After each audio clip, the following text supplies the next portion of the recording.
Ladies and gentlemen, welcome to the Garage Gym Athlete Podcast. I'm your host, Jerred Moon. The Garage Gym Athlete Podcast is a result of my desire to build better humans, unequivocal coaches, and autonomous athletes. I've spent the last several years obsessing over program design, nutrition, and every other way you can optimize human performance. This podcast distills the latest scientific research with what I've learned and blends it with the not-so-scientific field of mental toughness. We are here to build you into a dangerously effective athlete. If you enjoy this podcast, you can find out more about our training at garagegymathlete.com. And if you want to pursue more into the field of coaching and programming, head to endof3fitness.com. Thanks for listening.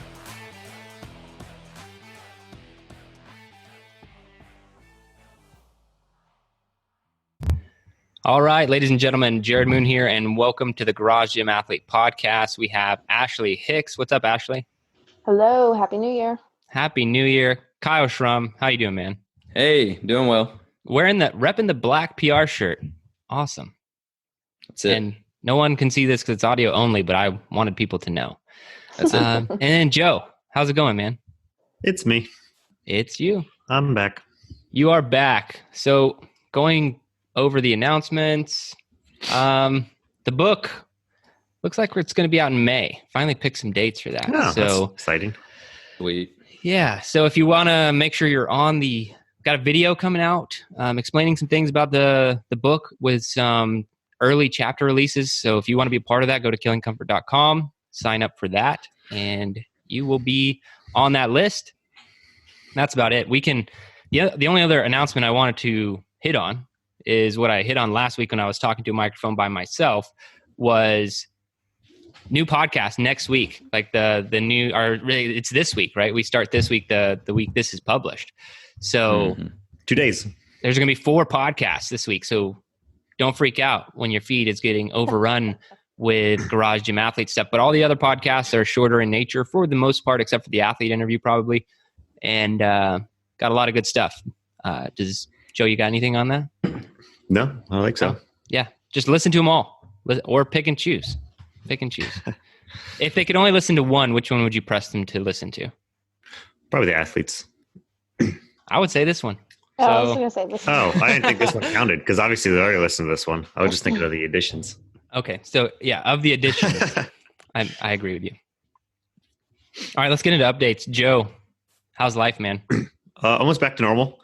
I actually did the deadlifts this week for the week 1 of the programming and the run afterwards. And holy cow, my hamstring and butt is super sore still 2 days after. So that's fun. But the hamstrings are getting better. I mean, it was not a fast mile, but it was like 70% or so, which is fine for a partially torn hamstring. But the deadlifts were okay. So that's somewhat encouraging. And which track are you on? Hard to kill for Hard to life. kill. I'm going to make everybody say which track they're on. Because Okay. I think within this group, 4 of us, we are representing 4 different tracks. So is that it for the updates, man? That's pretty simple. Yeah, there's not much going on. Yeah. Oh, they were good. We didn't really do much. Liz had to work. Stayed here in town. Yeah, we almost had like 2 Christmases because we did one the day before, one the day after. That's awesome. Yeah. All right. Ashley, how's life? Good. I'm in New Mexico in my in-laws right now. At my in-laws. Not in. But yeah. So training at the Holloman Air Force Base gym. Did a few body weight workouts here. My mother-in-law has some dumbbells and whatnot. So we're able to get some things done here. But I'm on shred. I really wanted to go on harder to kill. But You're very torn about it. I was. It really upset me, but it's okay. But I did the goals sheet actually and prayed about it, and shred was the way to go. So if you are on the fence about things and you haven't set your goals yet, listen to last week's podcast and get on that goal sheet. So you prefer body weight to Air Force bro sessions? So the Air Force gym was closed certain days. So I had to do. Yeah. Taking days off. Lazy military. All right. Kyle. What's up, man? Do you have I do have an update. Great. Actually. And I didn't have to think hard about this one.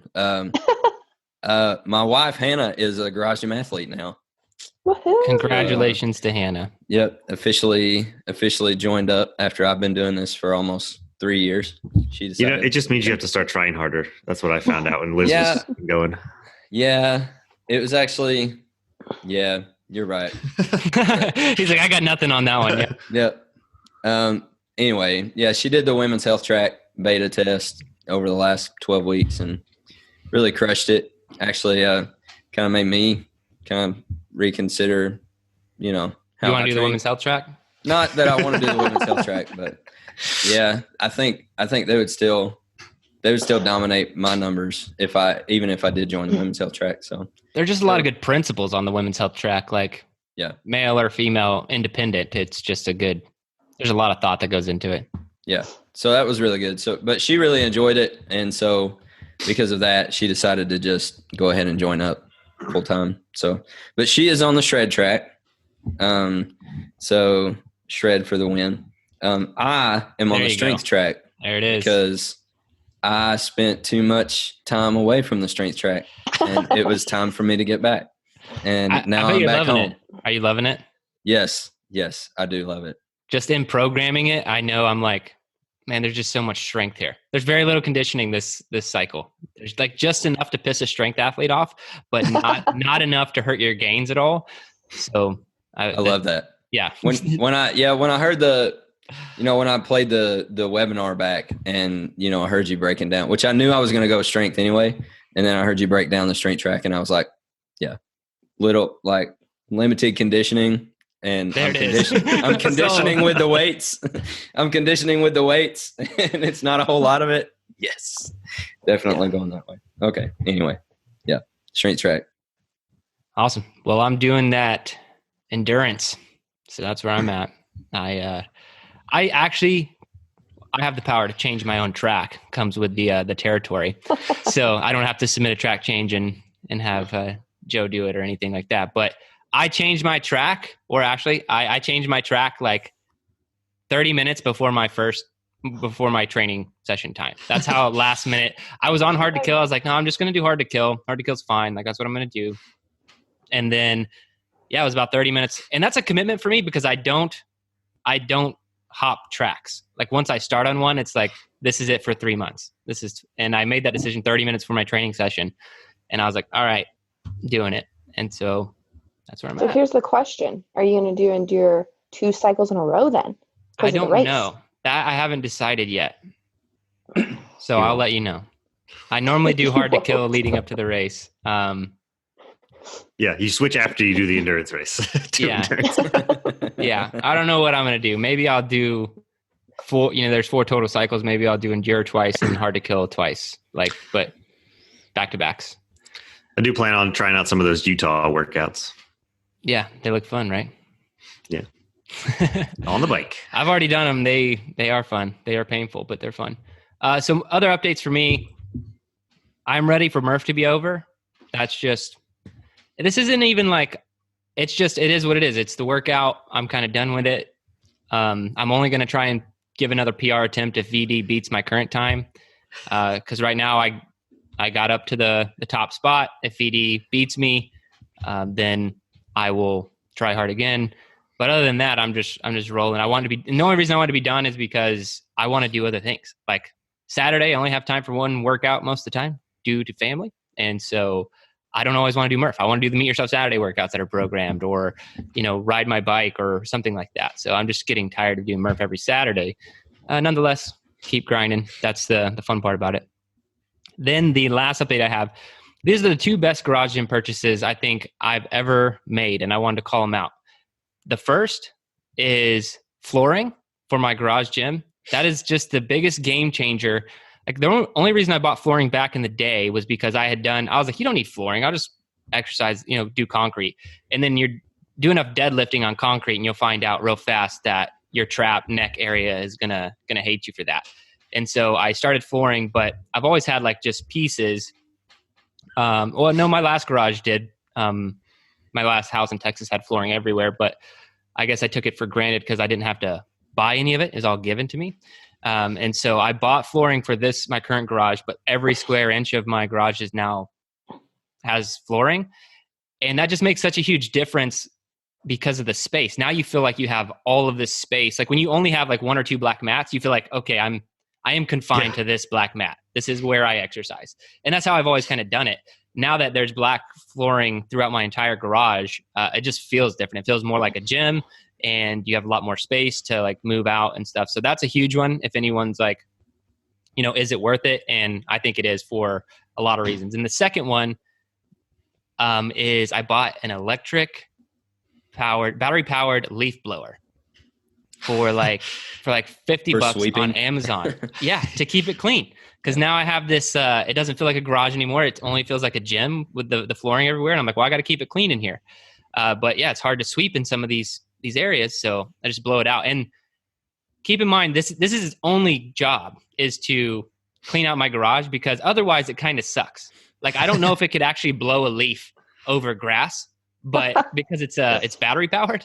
But so it's, there's no cord. That's the awesome part about it, but it will perfectly clear out my garage. So that is another awesome garage gym purchase to help me keep the garage gym clean. And it takes like 2 minutes. Yeah. I could do it on like a daily basis or like a weekly basis and keep the garage really clean. You could do it on a rest time during your workout if you want. Yeah. I could even do that if I wanted to get crazy. But that's it. I think that's all the updates I have for me. Oh, I did. This is actually going to be a Meet Yourself Saturday workout. I did a zone 2 Murph. So keeping your heart rate in zone 2 the entire time was one of the most mentally challenging things I've ever done, because it's really hard. You have to go so slow.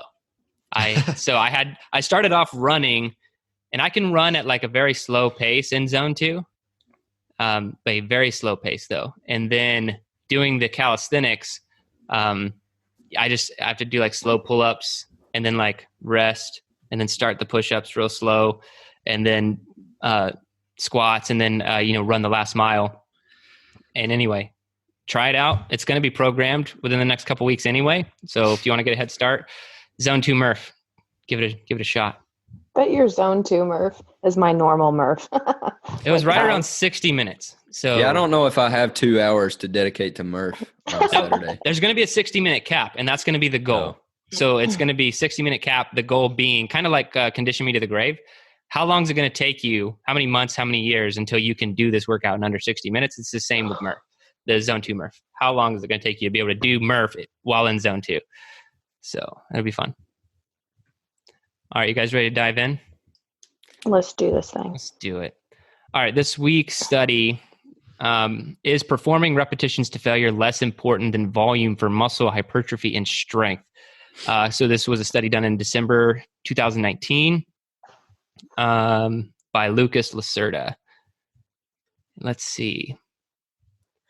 So the big point of this study, just to put it in my own terms, is they're looking to find out, and this goes to strength too. There are other studies on strength, but strength and hypertrophy, can you get the same results from training less than failure? So not going to failure every time versus taking it to failure every single time.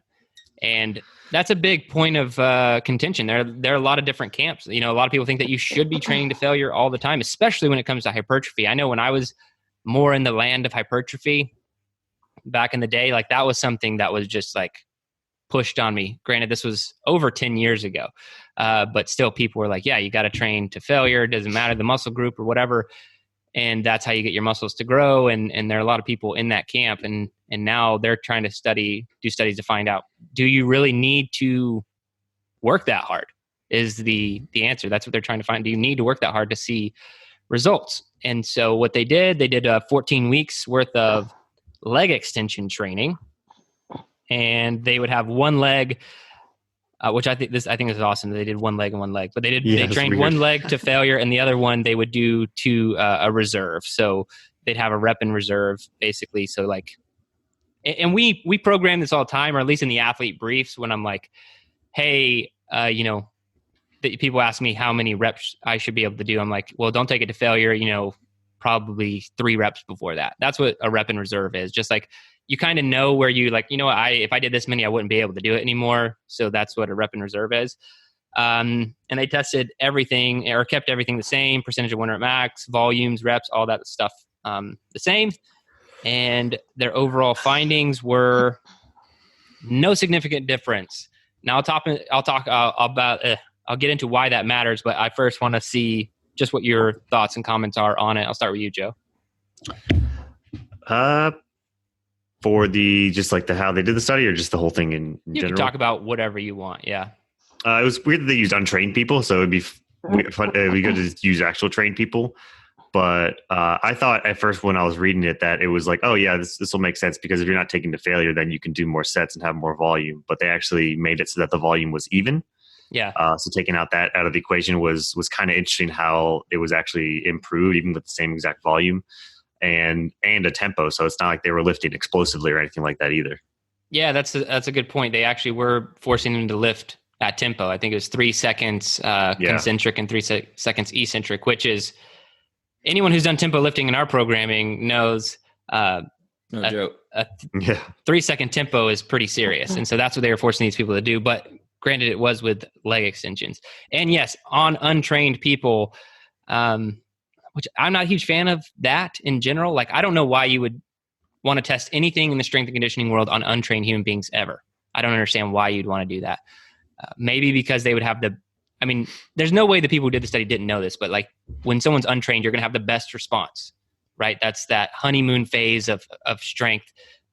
It's really fun as a coach when you're programming for someone, and they've never trained before, because the first, it could be a year really, depending on what you're doing, but they think that you're magical, because you're programming these strength progressions and they continue to see results. It takes, once someone's just a little bit trained, then you have to get more intelligent when you're programming. But Ashley, what were your thoughts on really anything in general with the study? I thought it was cool that the strength kind of increased, and that they had to reassess 1 rep maxes every couple of weeks, where they talked about that. I think it was weeks 3 and then 2 weeks thereafter that they reassessed. So clearly they were, they didn't really talk about whether it changed or not, but I think it did. But yeah, it was kind of a cool study in the fact that not going to failure can also bring you as much strength as going to failure. So. Yeah, and I think that's the big takeaway here, because when you see kind of the result of the study is, hey, there's no significant difference. But you're like, okay, well, all right, doesn't matter. I don't need to pay attention to the study. I think the opposite is true. There's no significant difference. That means you don't need to try so hard.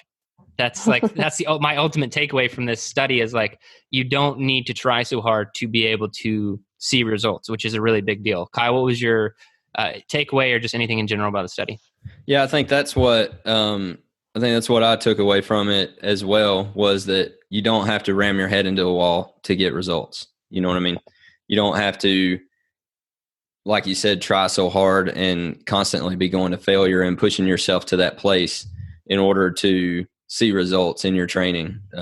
If you can do it, and the rate of perceived effort was lower as well, so you kind of have that feeling of, well, I was able to do this, but I didn't have to try as hard to do it. And to me, that makes me feel better, to be able to say, hey, I was able to do this and it didn't take as much out of me to do it. You know what I mean? And that also kind of leaves some more in the tank for me to go and do more in the future, and kind of encourage me to keep training as well. So that lower rate of perceived effort, I think, is a big factor as well. And the more in the tank that you bring up is really important to factor in, especially if you're not training, the same lifts multiple times per week. Maybe you're only seeing it once per week, which is what we do in a lot of our programming. Mm-hmm. That recovery is really important, because I know there's a method within One Man One Barbell, as that plus method, where you would do the EMOM, the last set of the working set, and you would do as many reps as you possibly could. But I put all these asterisks in it when I would program that. It'd be like, hey, this is a 1 cycle deal. You can do it for 1 cycle, but that's it. I used to do those sets a lot, basically taking it to failure on squat, deadlift, press. And those were very, very taxing and very hard to recover from. I'm talking about days after. So it could affect other training. It was effective. It's like I said, there was no significant difference, meaning there's improvements in both areas. So failure training works, but you need to think about your specific situation. Can you train to failure and realistically recover from it? Because there's going to be that to factor in as well. And this is like what we've been talking about. We talk about it in conditioning. We talk about it in strength. Like we might be one of the only ones saying, don't try so hard, into 3 fitness in general. I mean, that's kind of one of our coaching methodologies, like specifically what Kyle said, don't run your head into the wall. It seems to be true. And it's being proven through science over and over again. You shouldn't do it in Metcons. You shouldn't do it in strength training. You shouldn't do it in aerobic training. I don't see I don't know where it came from, but it's very prevalent in a lot of the different fitness industries. It's trying as hard as you can. And then it's popularized by people like David Goggins, who's like, posting on Instagram and writing books saying, work out till you're nearly dead. And if you're not doing that, what's your excuse? And why are you that way, man? Like I get it. Like be hardcore, be disciplined. I'm all for it. Let's wake up early. Let's train. But why do I need to hurt myself when I'm training? What benefit is that going to serve me? Because he's one of those people, like he did that for so long. His body is so broken down. He has to stretch for 4 hours a day and he's on all these different protocols. I think he's had surgeries and like all this stuff. Like you don't want to go down that route. Like you just don't. I've been watching some documentaries on Netflix recently too. Like, I don't know if you guys have caught any of them, but there's West Side versus the World, and I love that one just because I'm a huge fan of Louis Simmons. But look, all those guys completely destroyed, broken, surgeries, major injuries, awfulness. I also watched, The King, Ronnie Coleman. Ronnie Coleman. Yeah.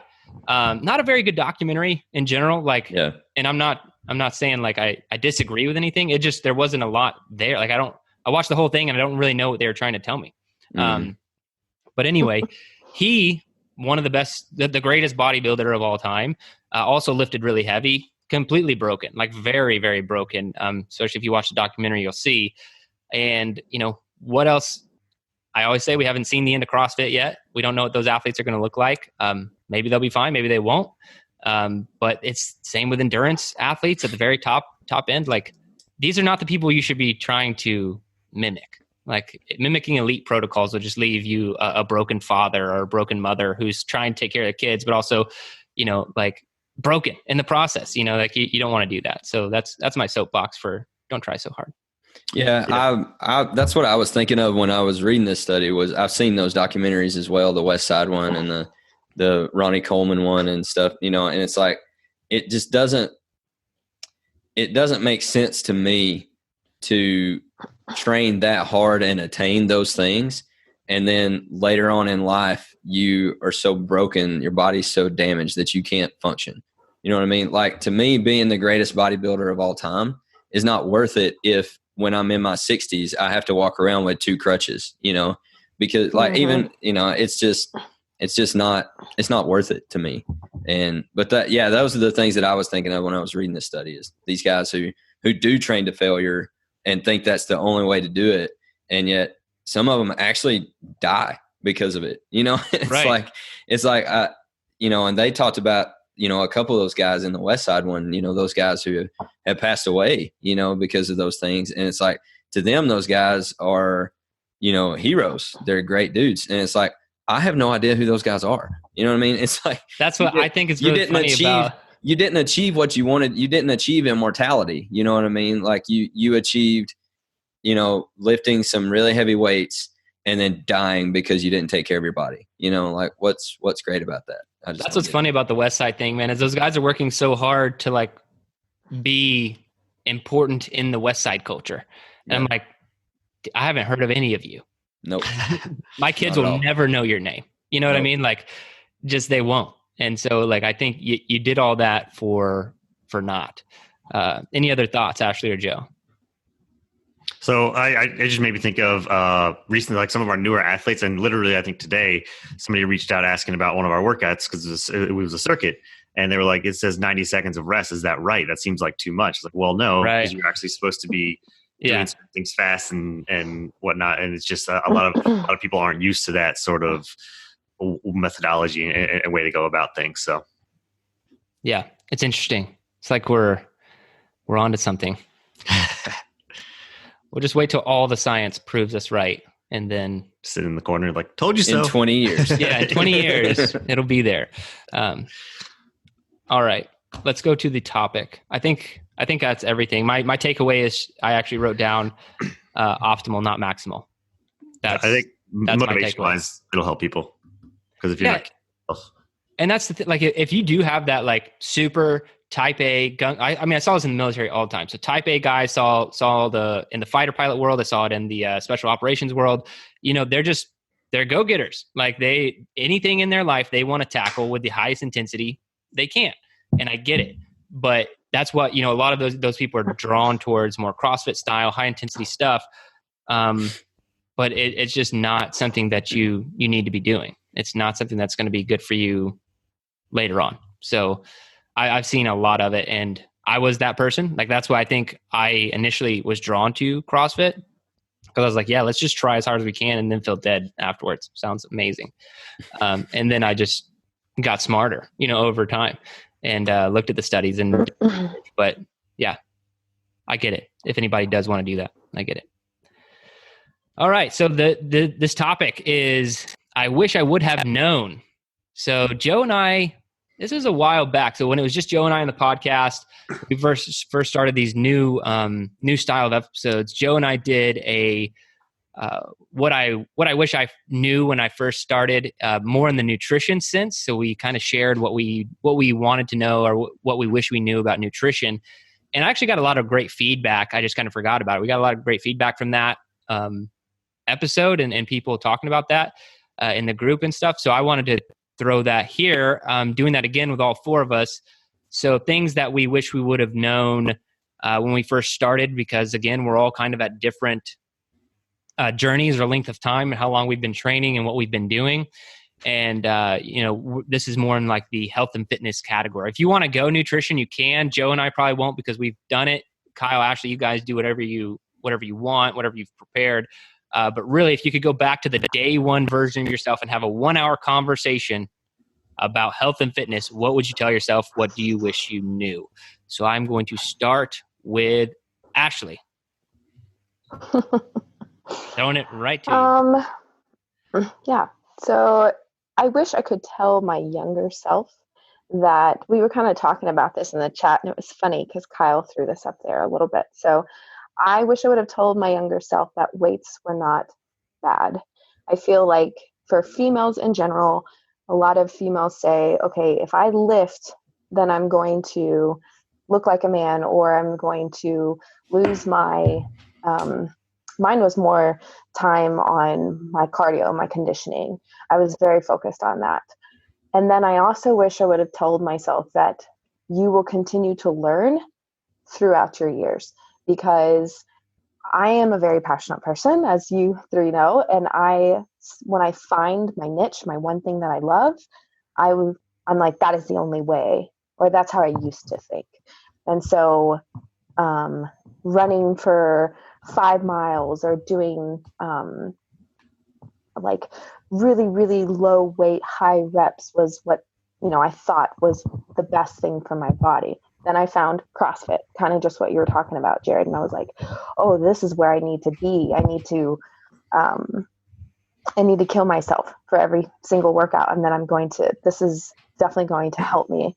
And then, I slowly but surely got into end of 3 because you were at Shepherd and Scott was coming to work out with you. And then, also just being friends with you guys, and then jumping in fully in 2016. So I wish I would have told myself that weights aren't bad, and you're going to learn throughout your entire fitness journey. It's not one way, not just one thing. So that's awesome. I think that one on the female side, like with the females in particular, you mentioned, like with the weights not being bad. I run into that all the time. People email me and they're like, it'll be one of our female athletes, and she'll be like, hey, I really want to get stronger. I want to do the strength track, but I don't want to look like a man. So I'm not going to do the strength track. And I'm like, well, the chances of that happening are very, very small. So I remember I had a friend when I first started exercising, I started more in the bodybuilding world. I had a friend tell me, I was like, hey man, do you want to start working out with me? This is something I'm going to start doing. And he's like, you know what? I think I've told you guys this story before, but he's like, you know what? I would love to. But what's going to happen is I'm going to work out. I'm going to gain all this muscle mass and get really big. And then one day I'm not going to want to work out anymore. So then I'll be kind of fat and I'll have all this like excess muscle. And I'm like, that's weird. Like that's one, like, I don't even know if I could gain that much. Like I'm going to try, but I don't know if I can gain so much muscle. It's going to be problematic. So one, that's kudos to your mindset. And then two, like, why is that your concern about maybe quitting one day?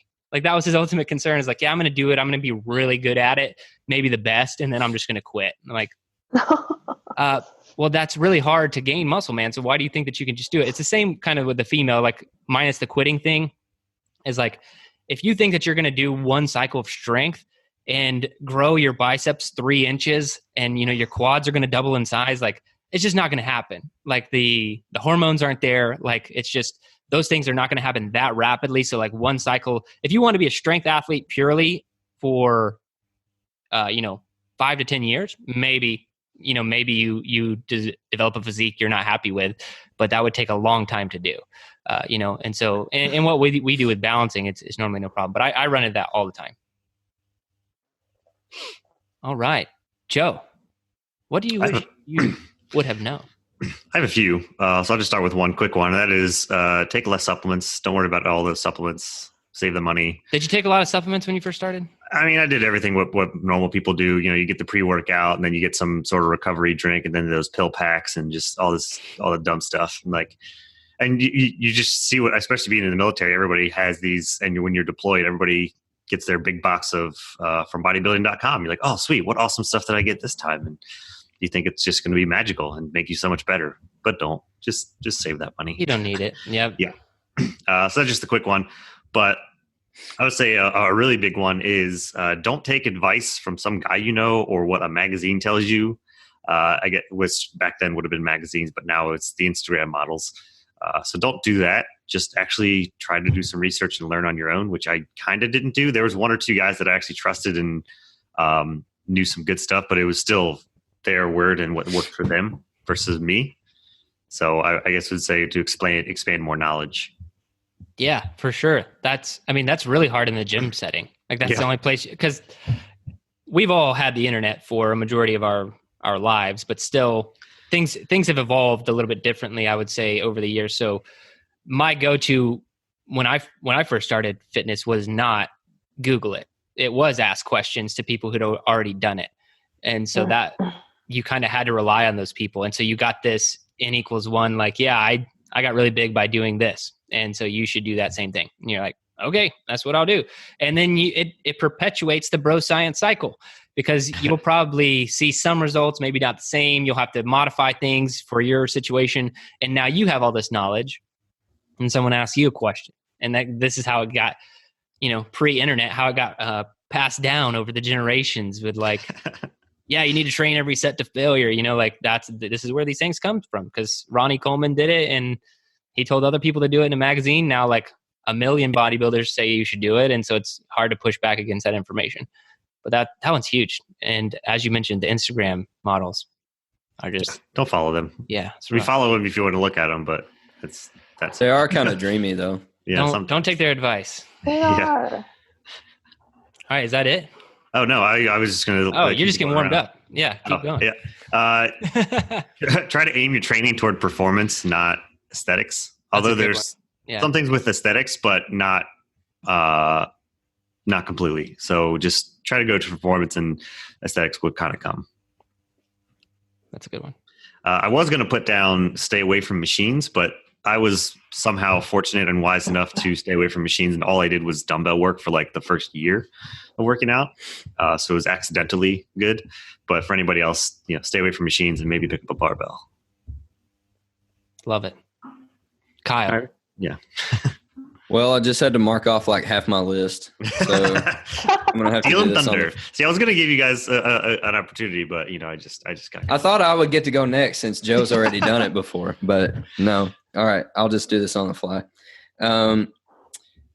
I kind of agree with the same thing that he said, like the whole body part isolation thing, like chest on one day and back on one day, and only having who only has one leg day a week. That's nuts to me. Yeah, I'm surprised Ashley didn't say that. Squat more.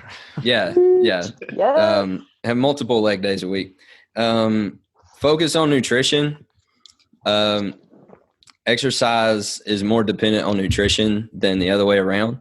And so make sure that you don't, fudge on your nutrition. Make sure nutrition is really dialed in. Also, I didn't know if I should go back to my first day of Garage Gym Athlete or if I should go back to like when I first started exercising a long time ago, like 7th grade football.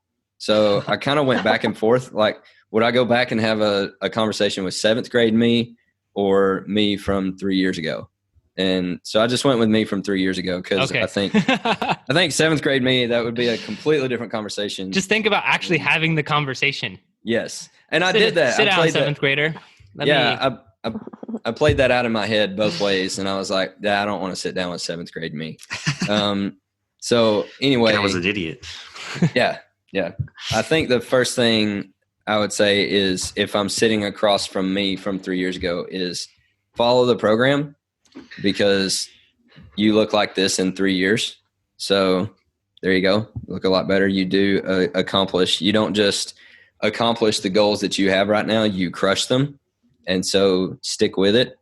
And I think the biggest thing I would say to myself from 3 years ago is, oh, by the way, it's been almost 3 years since I've been a Garage Gym Athlete, which is pretty cool. Congratulations.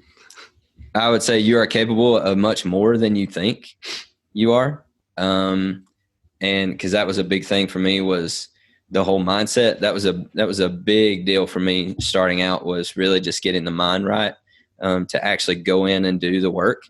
The work wasn't actually, and I found this out over time, that the work wasn't actually too difficult for me to do. It was just me having the right mindset of getting in there and doing it. And so I think that's the biggest thing that I would say to myself back then is you are capable of a lot more than you think you are right now. I don't think I would spoil for myself all the things that I've done that I didn't think I would do, because I think I would like to just kind of have that experience. So I wouldn't, tell myself, hey, you survived the worst Spartan race of all time. Or all this other cool stuff that I've done since being a Garage Gym Athlete. I wouldn't spoil that, but I would just make sure that I told myself you're capable of a lot more than you think you are. So just stick with it and you're going to do some really cool stuff. And then the last thing I would say is certain things don't suck less over time, like burpees. So just do them. Like just suck it up and do them. They're not going to get any better. Certain things will get easier. Certain things will get better, but certain things just suck. And so just do it. That's awesome. Well, I think those are some great takeaways. Now, I guess it's my turn. I was going to say.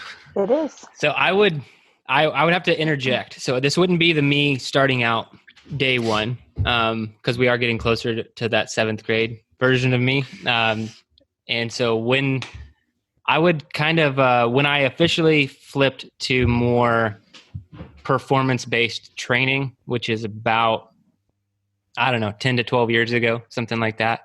I kind of stopped doing, because I was like hardcore just bodybuilding type stuff, right? I'm actually really glad I started there. I wouldn't change that at all. I probably wouldn't. I maybe would have had some nutrition recommendations for the very day one version of me, but we've already kind of gone over those when Joe and I did a podcast. But that's probably all I would change there. Now, interjecting when I got into more performance-based stuff. So I was really big into Westside Barbell, and something that Louis Simmons talks about all the time is a pyramid is only as tall as its base. And what he's normally referencing there is your general physical preparedness. The more GPP you have, the stronger you can get. So the more prepared you are to take on training, the more strength that you can gain. And so a lot of people think, only gain strength, but you'll plateau really fast if you're not, pretty well conditioned. I've known that. But what I wish I would have known was the same applies for aerobic endurance. I neglected aerobic endurance in a very serious way for a very long time. And that has been detrimental. Like my aerobic fitness compared to strength are just ridiculously, if we're comparing like objective measures of like where my VO2 max should be or how fast my 5K time should be, like all these different things could be significantly greater. So I would have told myself, I would have given myself the same pyramid example. Like the greater your aerobic endurance base, the more intense you could be, or the more work you can put out without actually having to go to those different intensity levels. So being able to finish, let's give a CrossFit example. Like when I did CrossFit, I could do Fran in under 3 minutes, but I would be dead. I mean, I'm like just absolutely dead for maybe 30 minutes after. And so I had like the mental capacity, but I'm all cylinders. If I had a gigantic aerobic engine before I started, I could probably still do the same sub 3 minute Fran time and recover in about 2 to 3 minutes, maybe 5 minutes, and be like, you know what, I'm fine. Let's get going. Because my body just works better. So I wish I would have gone in hardcore on knowing that, hey, you can put out more work at lower intensities. You can recover faster. And I would have told myself, it will not crush your gains.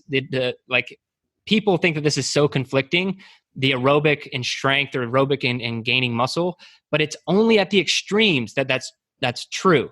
So yes, if you want to do a marathon training program where you're running several hours per week, and then also a hypertrophy muscle gain or strength program, yeah, it's probably not going to work. But where that then the misnomer and what I had for a long time is like, well, what if I want to do an hour of aerobic conditioning 3 or 4 days a week and then still do strength training? It's like, yeah, that's actually going to be fine. It's not going to crush your gains at all. And in fact, it may only improve them. But I took the opposite approach. I'm like, I'm trying to get stronger. Aerobic conditioning is my enemy. And so I will not do it. And so I really wish I wouldn't have made that mistake. And the reason I think it's such a big deal is because there is no cheating biology. I cannot increase my aerobic endurance over one 12-week cycle or 1 year. It's going to take the level of aerobic conditioning I want is going to take probably 5 to 7 years to get to the level I want to be of just continuous work in that zone. And so I'm really far behind where I want to be. And so that's where I would have interjected. And then what kind of goes with that, this is almost like my second thing, would be understand fuels. So we have that fuels course. That's, we do a couple times per year.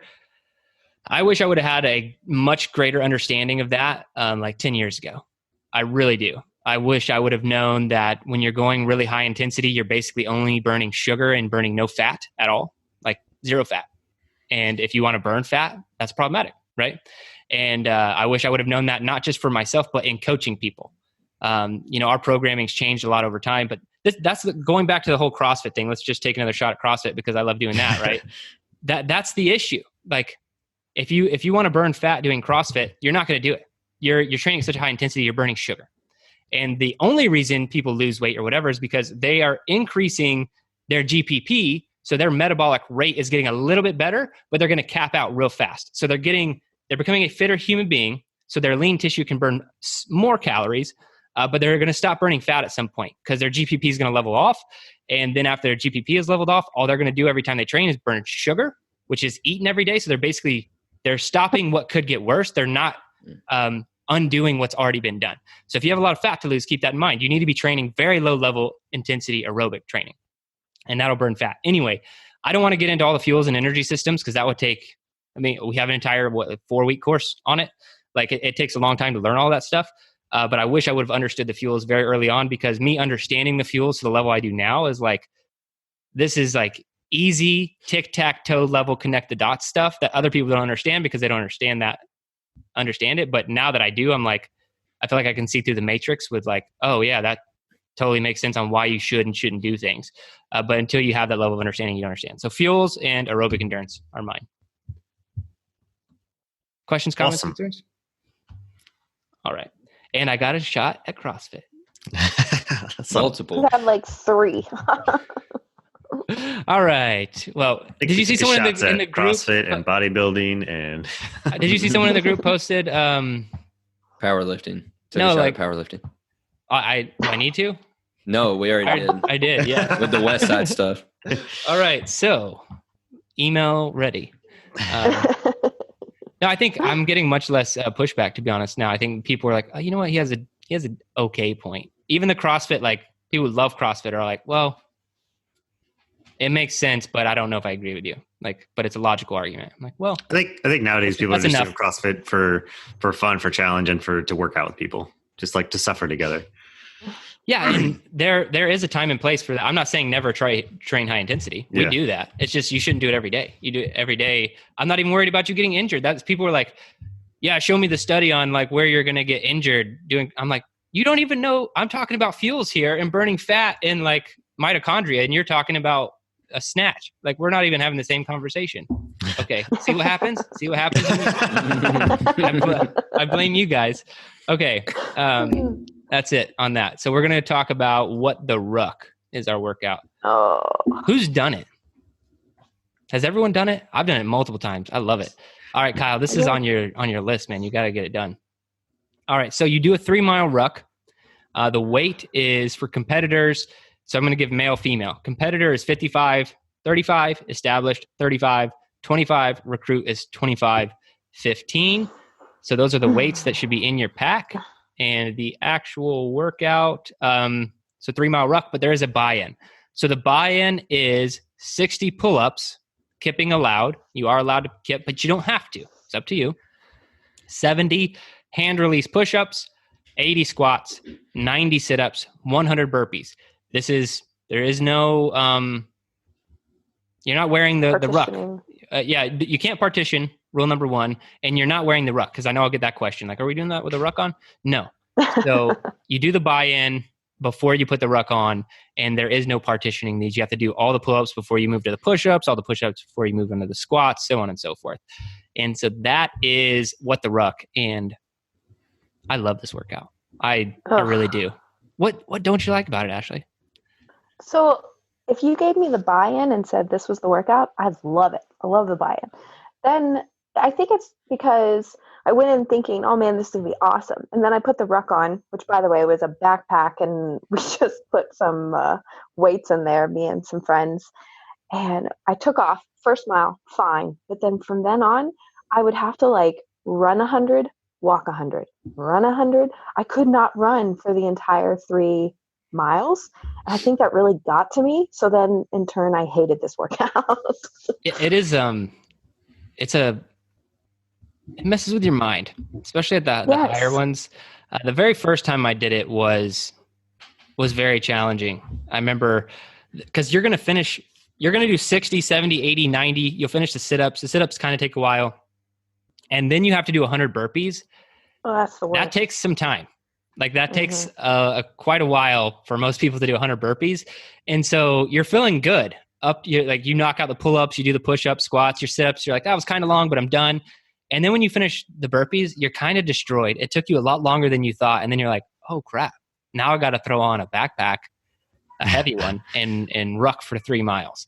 And so that's where it gets you. And I remember the first time I ever did this and programmed it was several years ago with my occasional workout partner, Ben, and he just lost it, like mentally. And he admitted it. He was like, I couldn't, he went out on the ruck, but a bunch of funny things happened to him. He got really mad at the burpees, did them anyway, and then put on his ruck. Something failed with his GPS, and he like got lost, and so like I was like, I didn't even know I couldn't go find him because like I didn't know which direction he went or anything. So I'm sitting in my house having completed the workout, like 40 minutes past. I'm like, I'm getting pretty worried. Like I need to go find him.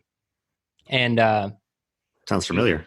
He came back, and I don't know. I think he had rucked like 6 miles or something. I don't know. And it was just a bad day for him. But it was bad for me that day too, because there's no resting in the ruck. That's not written anywhere, but that's my suggestion.